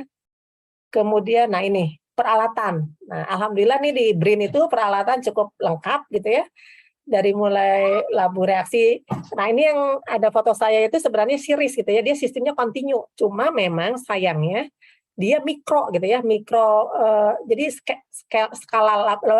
skalanya tuh mikro lab gitu ya. Jadi bukan mili tapi mikro. Jadi memang betul-betul skala kecil gitu ya. Jadi itu betul-betul yang nanti kira-kira sudah dicoba. Nah, itu continuous tapi bagusnya gitu ya. Kemudian juga ruang asamnya banyak gitu ya. Kemudian ini evaporator juga lumayan banyak, kemudian kolom. Nah, ini kan kolom yang saya paman sini ada kolom konvensional ya dengan kolom kromatografi dengan menggunakan silika gitu ya. Nah, ini kan hanya menggunakan gaya gravitasi. Nah, sebelah kanannya yang ini adalah Reveleris. Jadi kalau di sini pemisahannya itu tetap menggunakan silika, tetapi silika yang dikompres gitu ya, udah dipadatkan itu dari buji gitu ya. Yang ini itu dia menggunakan UV-nya ada di sini. Jadi dia akan terpisah secara otomatis berdasarkan UV. Jadi meskipun memang tidak langsung bisa terpisah langsung ya, tetapi kalau pada saat kita posisi pelarutnya yang kita desainnya tuh pas, nah itu bisa langsung terpisahkan di sininya. Jadi ini lebih memudahkan dibanding ini. Kalau ini kan betul-betul konvensional gitu ya. mudah. Tetapi kalau ini secara otomatis dilakukan untuk pemisahan dari suatu senyawa senyawa yang mau diisolasi ataupun hasil sintesis. Kemudian, nah untuk identifikasi yang tadi saya bilang ya, hasil sintesis maupun hasil isolasi itu kan perlu diidentifikasi agar kita yakin bahwa senyawa yang kita sintesis adalah senyawa target atau senyawa yang kita isolasi adalah senyawa apa, kan kita harus tahu gitu ya. Nah, yang pertama adalah dengan FTIR, di mana instrumen ini adalah untuk mengetahui gugus fungsi yang ada di dalam senyawanya gitu ya. Jadi kalau senyawanya memang kita peroleh ada karboksilat, ini harus keluar nih karboksilat yang memang di FTIR gitu ya, atau misalnya alkohol itu harus keluar gugus fenolnya gitu, harus keluar di FTIR gitu ya. Kemudian juga kita memiliki NMR. Nah, NMR ini kita lakukan dengan proton NMR dan karbon NMR gitu ya. Tetapi kalau misalnya kurang yakin dengan proton NMR dan karbon NMR, biasanya kita lanjut ke 2 dimensi gitu ya, Cauchy, MBC gitu ya, atau noise gitu ya. Jadi kita lanjut ke situ. Kemudian kadang-kadang proton NMR dan karbon NMR juga perlu didukung dengan berat molekul gitu ya. Betul nggak nih? Pik-pik sudah sama nih ya.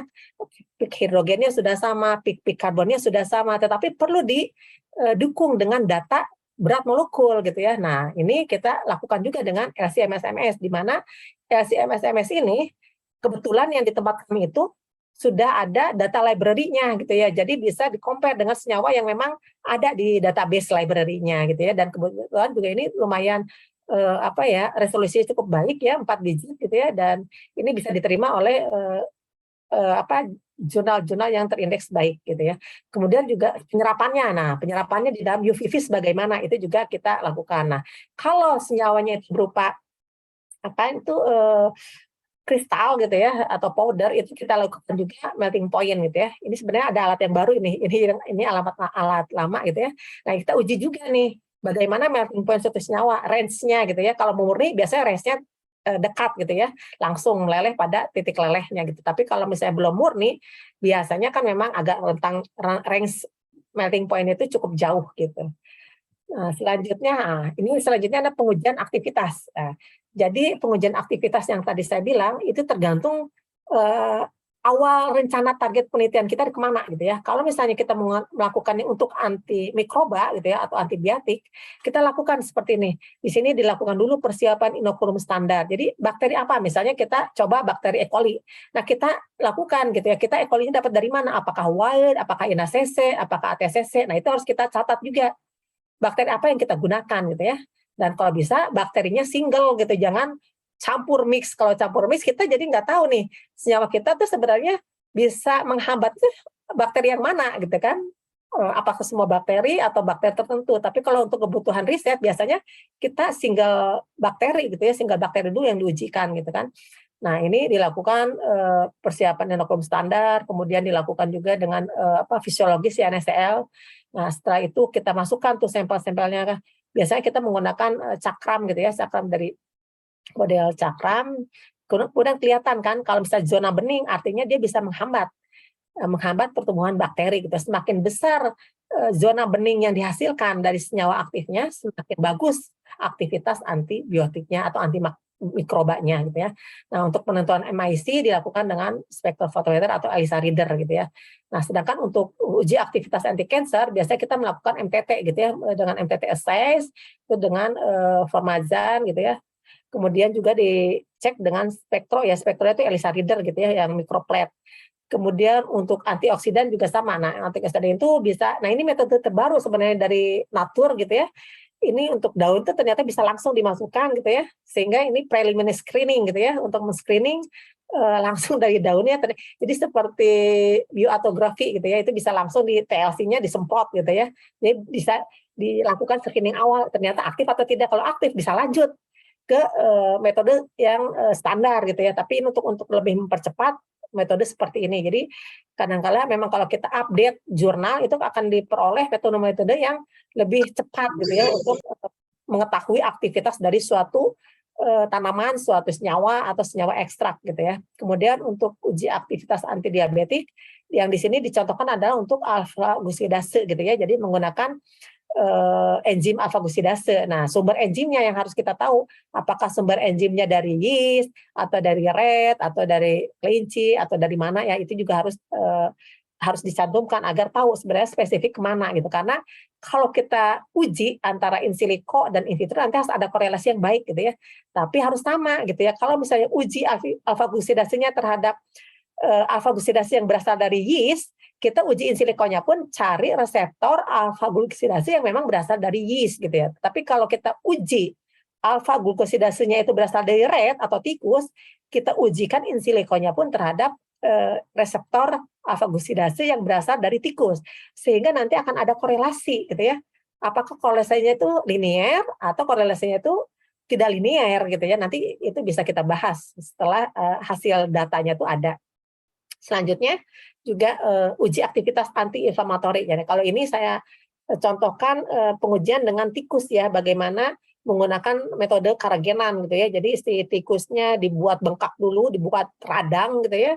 Setelah dibuat radang, bagaimana kita lakukan uji terhadap sediaan aktif itu ya. Kita bikin apakah mau masuk oral atau mau masuk secara topikal. Kalau oral itu kan langsung ke dalam mulut gitu ya, masuk ke dalam sistem metabolisme si tikusnya.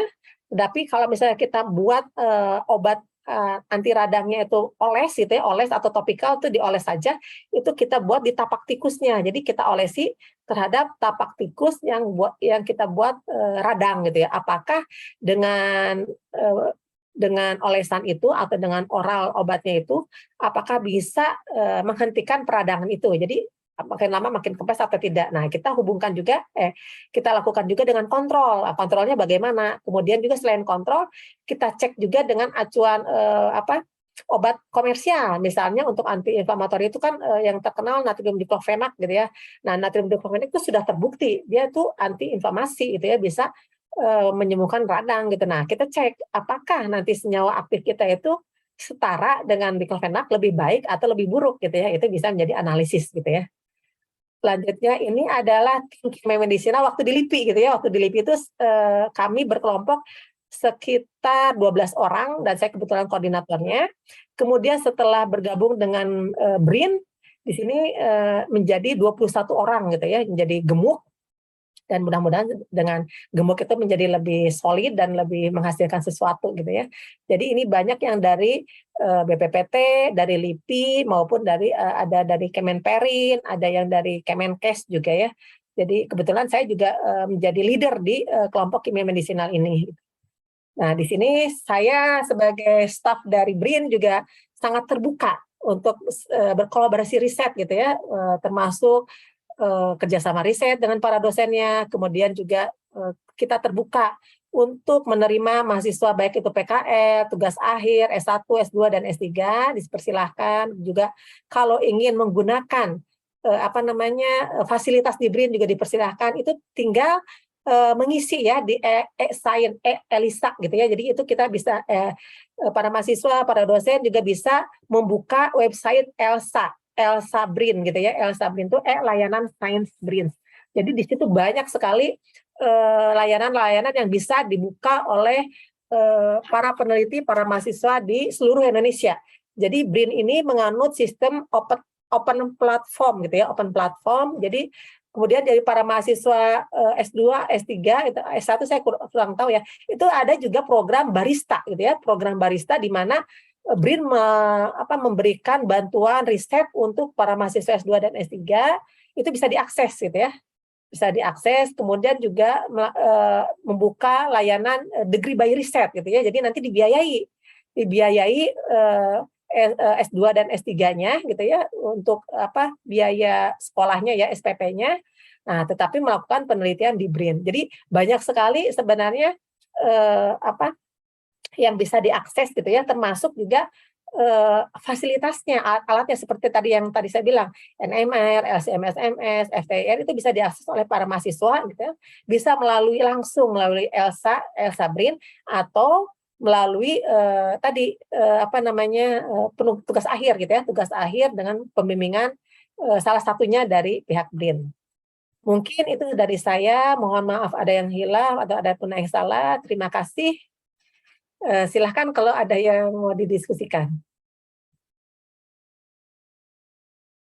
Baik, terima kasih Bu Teni atas paparannya yang menginspirasi ya Bu, tadi terkait penelitian-penelitian yang bisa dilakukan sebetulnya oleh khususnya apa namanya seseorang dengan background kimia begitu luas sekali.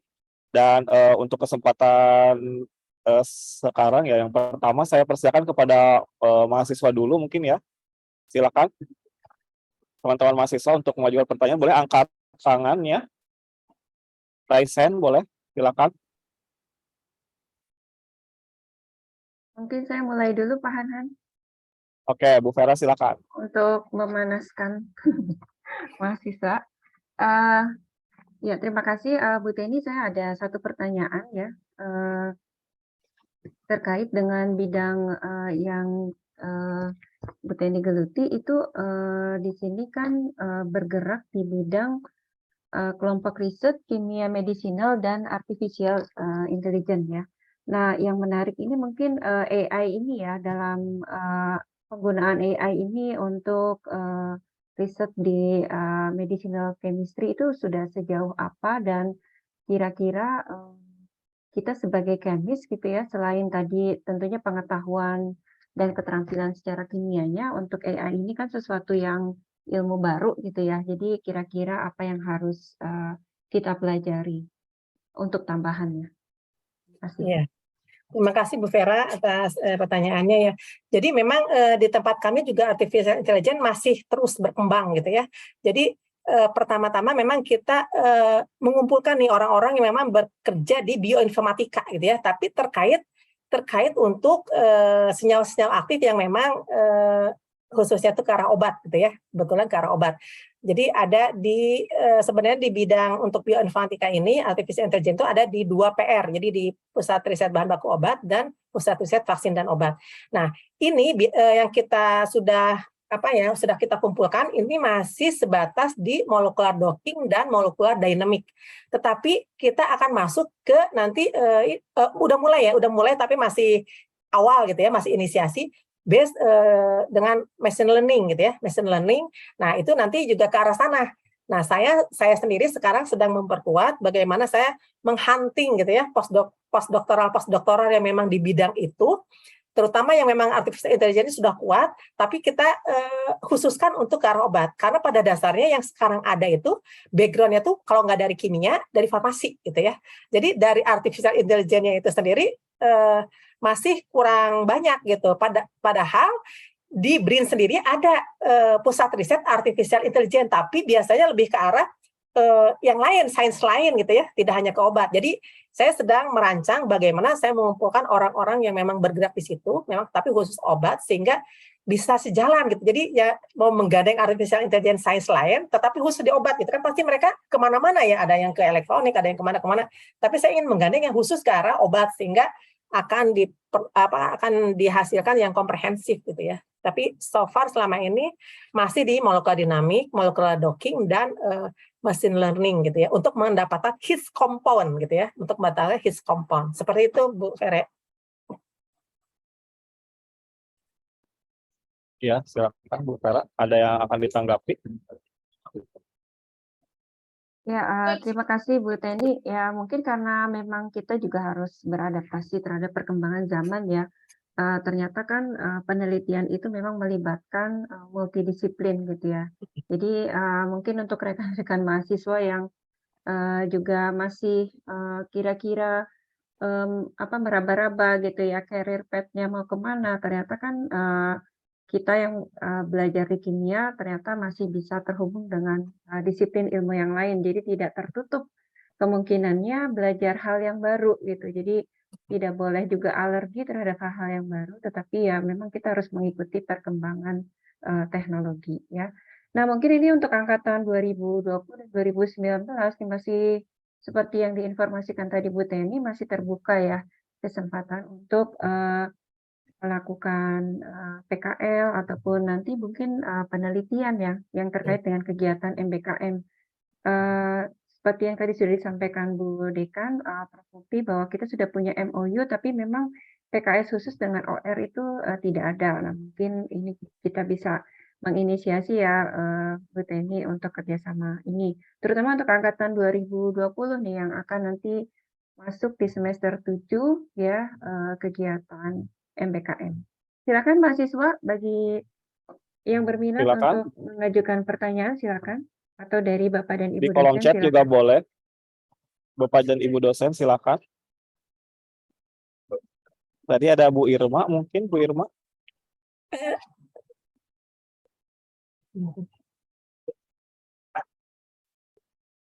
Sedikit menambahkan tadi yang MBKM ya Bu Vera, kalau MBKM itu Oh ya, Bu Teni silakan. ya, kalau program MBKM itu harus ada kerjasama langsung dengan manajemen talenta ya. Jadi MOU-nya waktu itu dengan pihak mana ya? Dengan BRIN-nya, jadi universitas dengan BRIN-nya, tapi untuk yang MBKM-nya memang kita belum tuh, fakultas tuh kemarin masih menyusun PKS-nya Bu Teni. Oh iya ya. Heeh. Nanti kalau Memang sudah, misalnya ya, kalau misalnya kalau untuk MBKM memang nanti yang mengatur atau mengkoordinasi kegiatan MBKM itu manajemen talenta ya, Direktorat Manajemen Talenta. Nah, itu nanti yang akan mendistribusikan ke OR-OR atau ke PR-PR yang ada di BRIN gitu. Jadi nanti cukup sebenarnya untuk MBKM itu cukup menghubungi Direktorat Manajemen Talenta ya, Bapak Arthur ya, ada Bapak Arthur. Atau bisa dilihat di websitenya Manajemen Talenta BRIN. Jadi kalau misalnya sudah ada kerjasama di situ, nanti mudah, tinggal langsung aja hubungan manajemen talenta. Nanti pihak manajemen talenta yang akan mendistribusikannya ke para peneliti di BRIN. Kalau itu berarti kita bisa request ya ke OR tertentu atau terserah nanti Ya, dari pihak? sesuai bidang biasanya ya, dilihat Oh, bidangnya. Jadi kan nanti mahasiswa itu bisa memilih bidang yang diinginkan gitu ya. Mahasiswa itu kira-kira tertariknya misalnya analitik. Nanti bisa milih tuh preset-preset yang ada di analitik. Atau misalnya tertariknya biokimia, bisa memilih, kan ada topiknya, nanti preset itu memiliki topik-topik tertentu, mahasiswa bebas memilih sesuai topik yang diinginkan atau sesuai dengan passion-nya. Oke, ya terima kasih informasinya. Baik, silakan mahasiswa yang ingin mengajukan pertanyaan. Silakan. Ayo. Oke, mungkin saya Bu mau bertanya kepada Bu Teni. Tadi kan ada serangkaian tahap yang perlu kita lakukan untuk mendevelop suatu obat gitu ya, suatu senyawa dari senyawa alam sampai menjadi obat yang komersil gitu. Nah, itu biasanya berapa tahun sih Bu jangka waktu yang biasanya dilakukan gitu, karena ada obat yang lama gitu kan, ada obat yang sebentar seperti COVID kemarin kan, jadi sebentar, cukup sebentar. Itu pertama. Keduanya adalah tadi terkait docking Bu. Untuk skill apa sih Bu yang perlu ditingkatkan atau dibangun ya, agar kita bisa memulai riset terkait docking tadi Bu, karena kita di Indonesia kan punya banyak library ya senyawa obat gitu, dan saya rasa sih berpotensi ya untuk berbagai macam penyakit terutama gitu. Nah, kira-kira seperti apa Bu skill yang perlu dikembangkan gitu ya untuk memulai? Demikian Bu. Baik, terima kasih Dr. Farhan atas pertanyaannya. Nah tadi untuk obat memang luar biasa ya, panjang. Makanya kita di BRIN itu kan kadang-kadang Bappenas gitu ya, Bappenas atau BPK, mana Bu obatnya lah. Masa 1 tahun project minta obat gitu kan. Kita bisa di itu Badan POM gitu kan. Untuk jamu saja, saya kan bergerak, saya juga ikut kerjasama ya dengan PT Nukleus Pharma untuk membuat jamu. Sebenarnya bukan jamu, kalau kita kan ke OHT gitu ya, karena basisnya itu kan kita harus saintifik gitu ya, harus terbukti secara saintifik. Nah, kita kan sebenarnya dari jamu untuk masuk ke OHT. Nah, itu pun untuk izin edar dari jamu ke OHT itu lumayan panjang. Protokol itu saya mengalami sendiri, saya sudah mencoba ya membuat protokol dari jamu, OHT, kemudian protokol uji klinis juga pernah tuh, karena kita kerjasama dengan PT Bejo ya, dengan Bejo. Nah, itu tuh lumayan 2 tahun 3 tahun tuh masih bolak-balik antara kita dan Badan POM gitu ya. Jadi kebayang kalau obat itu ya itu sekitar 15 tahun paling cepat, atau 15 sampai 20 tahun untuk obat ya. Tapi kalau untuk herbal itu bisa 5 tahun lah, 5 tahun ya, sampai ke OHT itu bisa 5 tahun. Tapi kalau misalnya sekali itu udah goal, nah selanjutnya itu bisa 2 tahun atau 3 tahun, jadi lebih cepat. Biasanya kalau pertama kali gitu ya, pertama kali itu agak bolak-balik lama gitu, karena memang kita harus mengikuti regulasi ya. Kalau di luar itu ada FDA ya, US FDA dan lain sebagainya. Kalau kita kan Badan POM. Nah, regulasi di Badan POM itu juga harus kita ikuti gitu ya. Harus kita ikuti dan itu lumayan juga termasuk agak lama bolak-balik dan revisi. Belum dari etik. Dari etik juga kan tetap harus kita ikuti. Nah, itu yang sebenarnya yang pertama. Tetapi kalau untuk riset, nah ini kita bermain di riset ya. Kalau riset itu kan sebenarnya telah terbukti terkonfirmasi oleh instrumen dan terkonfirmasi oleh aktivitas sudah oke, kita bisa langsung submit di jurnal gitu ya. Nah, itu lebih cepat sebenarnya. Nah, di jurnal yang lama, Q1, Q2-nya lama, apakah di editor udah oke atau tidak gitu ya. Kalau jurnalnya terlalu ketinggian gitu, wah ini ternyata kurang nih novelty-nya, reject. Biasanya kalau di jurnal tinggi itu kan reject-nya cepat gitu ya. Kalau bisa lama gitu atau lama tapi accepted, kita kan maunya ya seminggu tapi accepted gitu ya. Tapi pada dasarnya untuk riset itu bisa lebih cepat gitu ya, karena tidak terlalu banyak regulasi birokrasi yang kita lalui gitu ya. Jadi hanya dari kita konfirmasi asalkan lengkap datanya terverifikasi masuk ke editor, alhamdulillah bisa cepat gitu ya. Kemudian yang kedua tadi terkait molecular docking ya. Sebenarnya ilmu molecular docking termasuk lumayan mudah gitu ya untuk hal-hal yang awal gitu ya, untuk prediksi gitu. Tetapi nanti agak sulitnya tuh kalau misalnya udah lebih presisi dan lebih akurat menggunakan berbagai efek atau kondisi yang masuk ke dalam parameter docking itu sendiri ya. Nah, kalau untuk dockingnya sendiri Bu Irma ini sudah belajar sebenarnya ya, Bu Irma. Udah bisa dia docking. Saya juga membuka nih kalau mahasiswa saya juga saya berikan gitu ya workshop sehari, biasanya sehari cukup sebenarnya. Jadi sebenarnya jangan terlalu alergi ya. Ilmu itu kalau kita pelajari itu mudah. Bahkan anak SMA saya juga termasuk pembimbing LKIR ya. LKIR itu yang mengikuti kan anak-anak SMA. Dan itu bisa, apalagi kalau saya buat step-step bagaimana cara menggunakan software untuk memulai docking. Itu bisa, jadi jangan terlalu alergi dulu, insya Allah kalau misalnya kita niatnya memang untuk belajar, insya Allah bisa gitu. Jadi sebenarnya yang diperlukan hanya keinginan kuat untuk belajar gitu ya, keinginan kuat untuk belajar, kemudian ikuti tahap-tahap atau prosedur yang diberikan gitu ya, dan insya Allah itu akan bisa lah. Mungkin Bu Irma bisa ngasih testimoni. Ya, betul. Terima kasih Bu Teni yang sudah memberikan arahan. Ya, betul Pak Hanhan. Jadi molecular docking memang dan juga harus itu ya dilakukan berkali-kali gitu ya. Kadang step-stepnya memang rumit, tapi kalau misalnya dilakukan berkali-kali sedikit-sedikit agak-agak ingat gitu ya. Tapi memang harus ada software yang tadi Ibu sebutkan ya Bu. Harus di-download software-software tersebut. Kemudian kadang-kadang memang di tengah-tengah perjalanan suka error, hasilnya tidak memuaskan, memang begitu Bu, harus selalu dicoba berkali-kali, gitu aja. Sebenarnya tidak hanya docking ya, isolasi sintesis kan berulang-ulang gitu kan, untuk menghasilkan repeatable yang bisa dipertanggungjawabkan gitu ya. Ya Bu. Betul. Ya, karena kan kalau saya lihat dari rekan-rekan yang sudah belajar docking itu kan sepertinya cukup ini ya Bu ya, sulit infrastrukturnya karena perlu superkomputer gitu. Tapi ternyata tadi kalau dari penjelasan Bu Teni, yang penting motivasinya ada dulu ya Bu ya. Ya, betul. Gitu. Ya, oke. Ya. Superkomputer itu Pak dibutuhkan untuk yang nanti masuk ke molecular dinamik. Nah, di BRIN juga ada superkomputer. Dan itu bisa diakses remote gitu ya. Tapi kalau untuk docking saja, komputer biasa pun bisa. Tanya Bu Irma. Ya, bisa insya Allah. Oke. Oke, karena screening awal kan cukup dengan docking ya. Ya. Oke. Ada mahasiswa silakan, ada yang akan disampaikan lagi? Masih banyak ini mahasiswa yang hadir, silakan.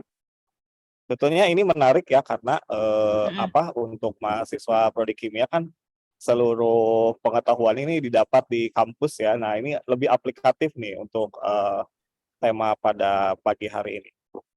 Mungkin satu lagi ya Bu Teni, saya ingin menyampaikan pertanyaan yang sudah juga. Ini kan present Pak Hanan, mungkin ada, oke. mahasiswa dulu. Boleh, Cika silakan. Ya, Cika. Baik, terima kasih. Boleh dinyalakan ininya apa? Kameranya boleh? Mohon maaf sebelumnya belum bisa nyalahin kamera, Pak. Oh iya, oke. Mohon maaf ya Bu Teni ya. Ya, silakan Cika. izin bertanya Bu, terkait dengan 2 pertanyaan. Yang pertama, izin bertanya terkait lebih lanjut tadi program MBKM atau PKL di BRIN. Nah, itu untuk prosedurnya supaya bisa PKL di sana bagaimana ya Bu? Kemudian yang kedua, kemudian apakah ketika nanti pas semester 7 itu kita harus mengajukan semacam proposal penelitian yang akan dilakukan atau bagaimana? Nah, kemudian yang kedua, tadi disampaikan bahwa di BRIN itu menyediakan bantuan pendidikan untuk S2 dan S3 bagi mahasiswanya. Nah, tetapi itu melakukan penelitiannya di BRIN. Nah, terkait dengan hal itu, sebelum mengajukan beasiswa tersebut, apakah harus mengajukan juga semacam proposal penelitian yang akan dilakukan atau topik penelitiannya itu ditentukan oleh BRIN untuk S2 dan S3-nya, kemudian mahasiswa yang beasiswa itu tinggal melakukannya saja, Bu. Terima kasih, Bu. Baik, terima kasih atas pertanyaannya ya, Cika. Yang pertama terkait MBKM dan PKL. Nah, tadi kalau MBKM, mahasiswa UNJ bisa melakukan MBKM di BRIN pada saat memang sudah ada kerjasama dengan manajemen talenta tadi ya. Jadi kalau sudah ada payung antara UNJ dengan Direktorat Manajemen Talenta, insya Allah itu mudah. Jadi nanti tinggal apply saja. Dan kemudian kalau sudah misalnya sudah terikat gitu ya, maksudnya sudah ada kerjasama itu, nanti mahasiswanya tinggal pilih aja gitu ya preset yang ada di BRIN yang memang ingin diikuti gitu. Karena saya yakin tiap mahasiswa nih yang ada di sini kan pasti passionnya berbeda-beda ya. Ada yang ke analitik, ada yang ke biokimia, ada yang ke anorganik, ada yang ke organik gitu ya. Pasti beda-beda. Nah, di BRIN itu alhamdulillah cukup lengkap risetnya dari mulai riset ilmu-ilmu sosial ya, agama, sastra gitu ya, politik, ekonomi, sampai ke sains dan teknologi itu ada semua gitu ya. Jadi kemungkinan dari mulai kalau misalnya remediasi lingkungan juga ada. Jadi kalau misalnya nanti ingin MBKM ataupun kalau MBKM khususnya memang harus ada dulu kerjasama dengan Direktorat Manajemen Talenta gitu ya. Kalau ditanyakannya kampusnya sudah, kalau sudah tinggal langsung apply gitu ya. Kemudian kalau PKL, untuk PKL ini hubungi saja nanti daftar register ya untuk di akun Elsa, di situ ada PKL. Nah, langsung aja hubungi preset yang diinginkan gitu ya, preset yang diinginkan. Nanti di situ nanti presetnya oh ini bidangnya sesuai atau tidak gitu ya dengan mahasiswanya. Nanti tinggal ada catatan itu diterima atau ditolak gitu loh. Karena tidak preset itu juga kan banyak yang apply gitu ya, banyak mungkin kuotanya berapa, apakah memenuhi kuota ataukah sudah berlebih gitu ya. Jadi nanti juga dilihat kalau memang presetnya menerima nanti ada catatan, ada note gitu ya, diterima gitu ya. Kalau misalnya ditolak juga pasti oh ditolak karena misalnya penuh atau lain sebagainya gitu. Itu nanti ada catatan. Tapi untuk PKL itu bisa langsung kalau bisa langsung apply ke para preset yang ada di Elsa BRIN, dan biasanya preset di Elsa BRIN yang membuka lowongan PKL itu dia membuka open gitu ya, di namanya itu open untuk bisa diakses oleh para mahasiswa gitu. Kemudian terkait yang tugas akhir ya, tugas akhir sama dengan PKL. Jadi bisa langsung buka atau register ya akun Elsa BRIN, kemudian memilih penelitian yang dikira-kira cocok. Adapun proposalnya nanti bisa dikomunikasikan. Jadi nanti kalau misalnya ingin melakukan pembimbingan dengan preset A gitu ya, komunikasi dengan A, bagaimana apa penelitian. Kalau mahasiswa punya ide silahkan dikomunikasikan. Bisa jadi memang nanti ditampung atau bisa jadi nantinya mengerjakan pekerjaan yang memang sudah ada di BRIN gitu lah. Dan nantinya bisa menggunakan fasilitas-fasilitas yang ada di BRIN. Seperti itu, apakah menjawab? Baik, terima kasih banyak Bu Teni menjawab, Bu. Terima kasih banyak, Bu. Ya, sama-sama. Baik, silakan masih ada waktu sedikit lagi untuk mahasiswa, boleh? Oke, nah ini tadi saya menyambung sedikit dari jawaban Bu Teni tadi ya Bu. Memang kan tadi panjang ya Bu ya untuk proses pengakuan obat agar bisa komersilkan ya gitu. Nah kan saya pernah baca juga di beberapa sumber gitu bahwa sekarang itu di Indonesia obat itu kan memang banyaknya impor ya, berarti kan untuk yang produksi dalam negerinya juga sebetulnya hanya beberapa obat saja gitu yang dan itu saya rasa itu obat yang generik dan memang sehari-hari obat rutin ya yang diproduksi di dalam negeri. Nah kira-kira untuk memotivasi nih ya mahasiswa kimia Bu Teni, bagaimana agar kita tuh lebih mandiri ya, terutama dalam tadi ya memenuhi kebutuhan obat di dalam negeri gitu. Ya, ini sebenarnya lebih banyak politisnya ya Pak kalau untuk obat, karena ini yang sederhana saja nih, paracetamol. Paracetamol itu kan sebenarnya kita sudah ada payungnya ya dari Kemenperin, kemudian juga dari Kemenkes itu ya, dari Badan POM. Itu tuh ada prioritas riset nasional tentang paracetamol. Tetapi faktanya tetap kita mengimpor gitu loh dari Cina. Nah, sekarang kalau misalnya kita hitung secara ekonomis untuk sintesis paracetamol, itu misalnya kita sintesis membutuhkan dana gitu ya, per kilonya itu sekitar 5 juta. Nah, sekarang kalau kita beli dari Cina harganya 200.000 gitu lah per kilo. Nah, itu kan hitung-hitungan pemerintah. Ngapain melakukan membuat industri paracetamol, sedangkan membeli saja cukup dengan harga 200.000. Nah, tetapi waktu itu kan dari para periset bilang bahwa tetap kalau kita ingin memiliki industri kimia di Indonesia, meskipun mahal, seharusnya ada privilege gitu ya, harus ada dibantu dari pemerintah gitu ya, privilege sendiri dari pemerintah untuk industri tersebut. Nah, pada saat hitung-hitungan ekonomi itu nggak akan masuk, Pak. Kenapa? Karena Indonesia itu kan baru mulai ya. Kita dari segi petrolnya pun belum bisa mandiri ya, industri kimianya pun tidak ada gitu kan. Jadi untuk membuat itu agak secara ekonomis mahal gitu, jatuhnya mahal. Sedangkan di Cina untuk pasarnya aja 2 miliar gitu ya, mereka sudah banyak gitu, udah skala besar, belum untuk negara-negara lain di sekitarnya. Jadi jauh Pak, nggak bisa gitu kan. Nah kemarin kan sekarang tinggal itikat baiknya bagaimana, apakah akan melindungi gitu ya, meskipun mahal nggak masalah lah, yang penting kita produksi gitu ya, atau tetap beli gitu kan. Nah itu pilihan sepertinya dikembalikan kepada regulasi dari pemerintah gitu loh. Kalau kita sebagai periset yang mencoba, nah ini paracetamol juga salah satunya ada di riset kami ya, di riset saya itu di maksudnya periset di bidang paracetamol. Kemudian juga ada di UGM ya, Bu Hilda gitu ya. Nah, itu sebenarnya tetap kita kembangkan pada saat memang dibutuhkan, kita sudah tahu nih bagaimana untuk mensintesis paracetamol. Jadi pada dasarnya kita siap saja dengan berbagai macam metode untuk mensintesis obat. Meskipun secara ekonomis kita tiarap lah kalau dengan harga gitu ya, kalau dihitung-hitung gitu kan, tetapi pada saat nanti mungkin dibutuhkan, kita akan siap dengan metode yang sudah dilakukan. Itu saja Pak. Oke, jadi tetap mengembangkan ya Bu ya, walaupun memang belum diaplikasikan gitu. Oke. Ya. Silakan kesempatan terakhir kepada Bapak Ibu dosen ataupun dari teman-teman mahasiswa. Saya mungkin Pak. Boleh. Ya, Bu Irma silakan. Ya, makasih Bu Teni sudah menyediakan waktunya. Bu, kan sebelumnya memang resistensi antibiotik kan sudah ini ya Bu ya, sudah sering terjadi ya Bu. Kalau resistensi obat, apakah ada Bu? Untuk obat resistensi obat. Kalau resistensi obat kan terhadap, kalau misalnya resistensi antibiotik itu kan obat juga, tetapi terhadap bakteri. Nah sekarang berarti kalau resistensi obat terhadap apa? Virus ada. Misalnya waktu itu kok pakai obat itu maksudnya bagus gitu hasilnya ya. Ternyata misalnya sudah berapa tahun ternyata kok tidak bagus, bisa jadi virusnya itu bermutasi gitu ya, atau bakterinya bermutasi sehingga efektivitas dari yang awalnya itu dibuat menjadi tidak efektivitasnya sama gitu. Misalnya dulu efektivitasnya 90% gitu ya. Nah, sekarang setelah dilakukan kok jadi 70% gitu ya. Misalnya tadinya 3 hari selesai sembuh gitu ya, ternyata sekarang menjadi 5 hari atau menjadi 7 hari. Nah, itu kan ada resistensi, tapi resistensi itu juga sebenarnya banyak faktor gitu ya.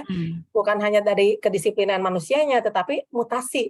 Apakah virus, apakah bakterinya itu memang terjadi mutasi gitu ya, atau misalnya si pasiennya itu memiliki komorbid gitu ya. Jadi selain punya bakteri TB gitu ya, ternyata dia punya diabetes, punya jantung, punya kolesterol. Jadi banyak faktor sebenarnya. Jadi memang lebih harus dicek satu persatu gitu ya. Ya Bu.